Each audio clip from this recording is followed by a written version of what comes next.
You have a very emotional interview with Kelsey Grammer. I do. You know, I think we always knew he was an incredibly versatile actor. He's a singer. He does Shakespeare, and heaven knows he made us laugh for so many years. But what we never knew, and you're going to hear it, was the brutal detail of his sister's murder and how he struggled to live with a lifetime of grief. I want you to know that the facts are wrenching, but he says it's time to tell the story of someone he loved so much. You're touching that they didn't know exactly how to reach you. Yeah. No, well, who could? Who could heal the brutal loss of a sister you loved more than anything? He's written a book about her called Karen. She was an Oreo cookie dipped in an ice cold Coca-Cola. She was a poem, a light, fun, innocent and wise, brave, a warrior, a sister, the best sister. And you were older, but you say she was bolder. She was. I was older, she was bolder. He the sensitive kid, she the free spirit, urging him toward the adventure of being alive. The two of them had a loving mother and absent father, and as he, a year older, tried to be the little man of the house, he says, she gave him courage. About Karen, you said, I had trouble seeing the good in myself, but she always did.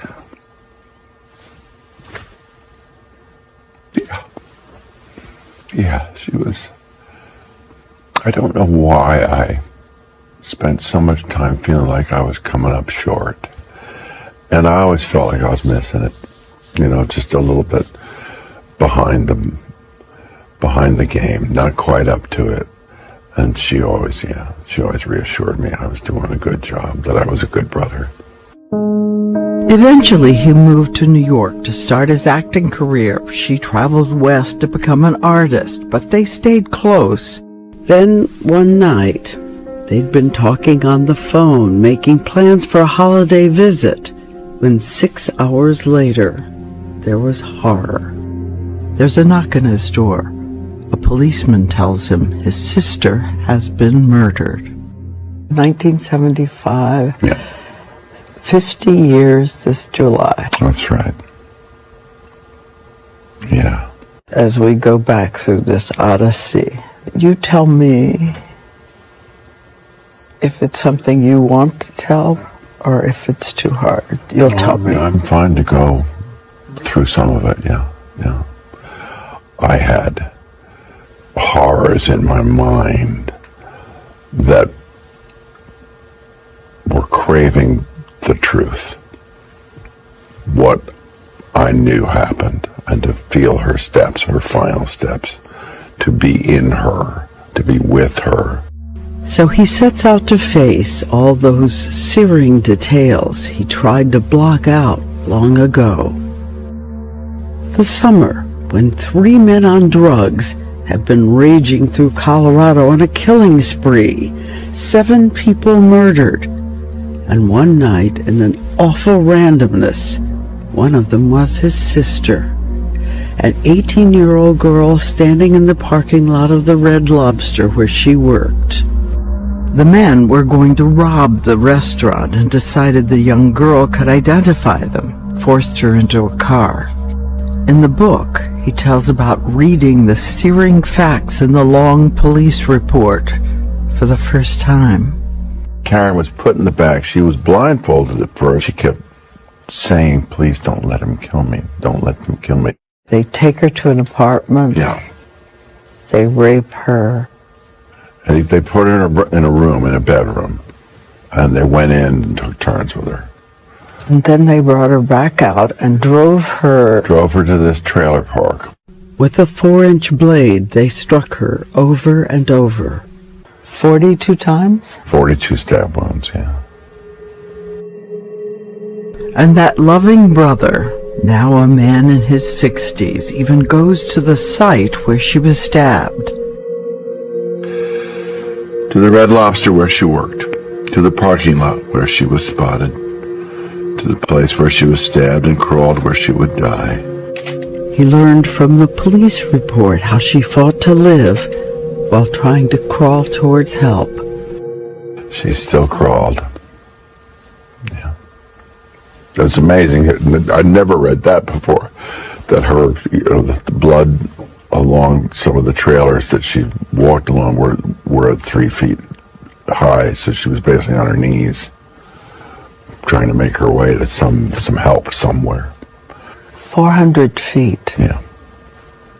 God, and the life force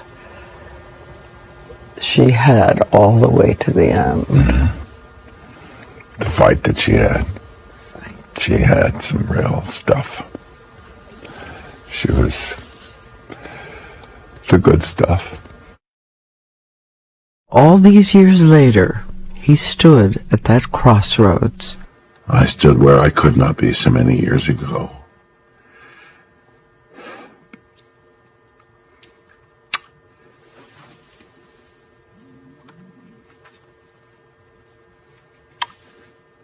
And I cried out loud like a child whose hope had died. And he says it was in these moments, after all the decades of suffering and trying to numb the pain, he could feel his sister urging him to write her story and move on from his grief about her death to the beauty of her life. I spent a long time on her death and very little on her life. And that's what I hope people will take. Spend time on the life you lost.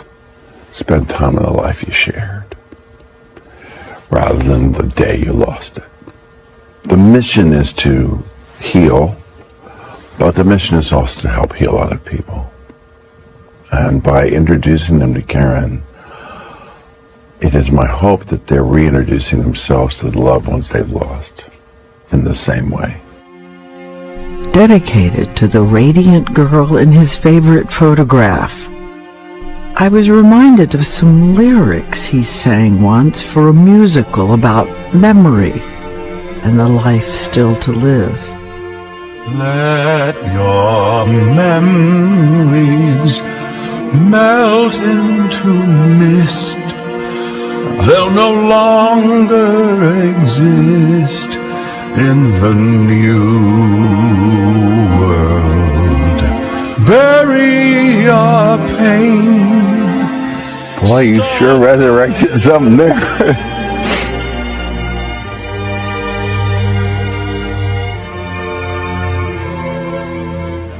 I keep this picture by my bed. She's by me all the time. This is your story, Karen. I hope you like it.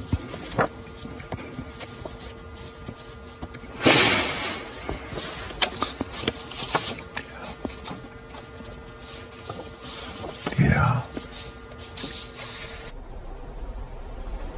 And I thank Kelsey Grammer. 3 men were convicted of that murder. One of them is still in prison. Kelsey Grammer weighs in at every parole hearing to make sure he does not go free. Well, the details there are just so wrenching. You can see it on his face. So why did he decide to tell the story now? Well, you know, he did a program on mediums. You may have heard about, you may have seen some of it. He says you can believe it or not. But he felt a medium actually spoke for Karen and said she wants you to tell her story and she wants you to move forward with your life, and that he's holding that close to his heart. He said he loves the saying that it's a false choice between the glass half full and the glass half empty if you can refill the glass, and that's what he's trying to do. And he does that by celebrating her life. That's right. Okay. Thank you for coming in. So powerful.